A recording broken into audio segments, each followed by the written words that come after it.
As President Trump prepares to take the stage at the World Economic Forum in Davos, one issue already in the global spotlight is Greenland and America's role in the Arctic. The White House threatening tariffs on European countries opposing U.S. control of Greenland, which Trump has said is crucial for global security and survival. Joining us this morning to discuss is retired Lieutenant Colonel Robert McGinnis, a national security expert and former Pentagon strategist. Good morning to you, Lieutenant Colonel. Great to have you on with us this morning. Good morning, Jan. All right, let's start with the big picture. In plain terms, why does Greenland matter so much to U.S. security right now?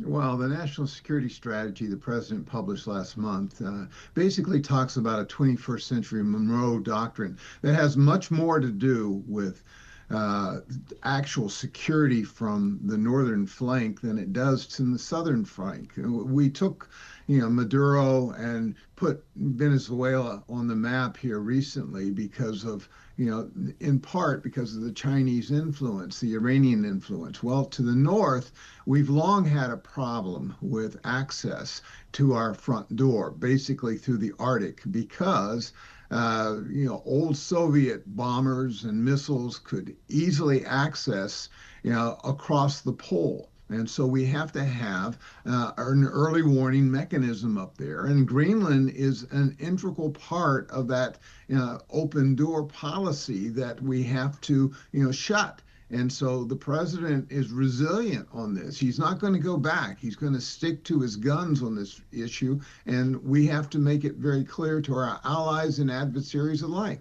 And this isn't just about missiles and radars anymore. We know the Arctic itself is changing. You even wrote in your article that Arctic shipping routes are no longer really hypothetical. Russia, we know, is militarizing them. China has been positioning itself for long-term control. Talk about what's happening right now. What are our adversaries doing in the Arctic? How concerned should we be?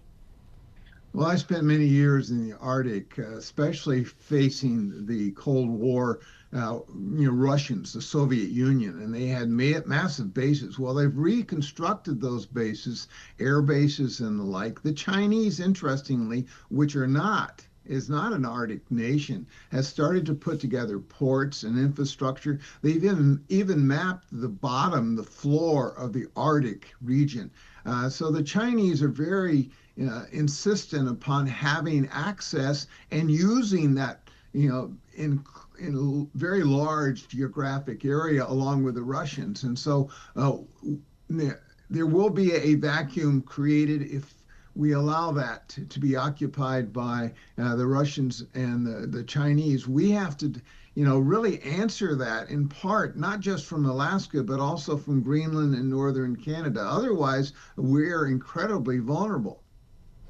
And another part of this, speaking of China, that often gets overlooked is the critical rare earth minerals that Greenland has right now, currently dominated, we know, by China. So how big of a vulnerability is that, and how does Greenland factor into reducing that dependence?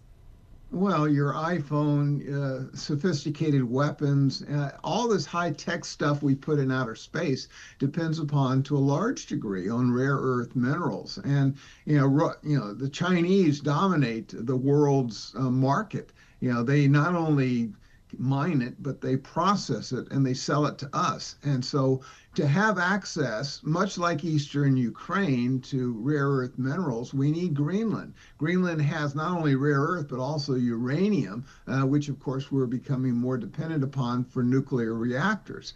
And so it's absolutely essential, strategically essential, that we not necessarily own Greenland, but we leverage it against the Chinese. Otherwise, we become far more dependent upon Beijing than we ought to be. And like you said before, when you talk about uranium and enriching uranium, you don't want your adversaries being able to get their hands on that as well. World leaders are going to be closely watching for signals about American intent today. How would you advise the president? What message should he be sending to allies, to adversaries, and the American public all at once when he speaks about this?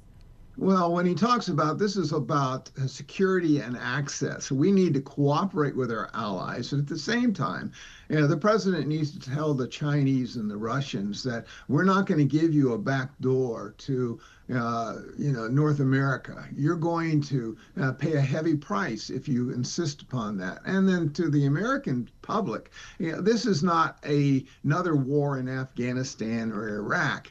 It's about having early warning to very serious threats across our polar regions to the north. And so I would hope that agreement and not just pressure would come out of the World Economic Forum this morning. Retired Lieutenant Colonel Robert McGinnis, always a pleasure to have you. Thank you for your time and for your insight with us this morning.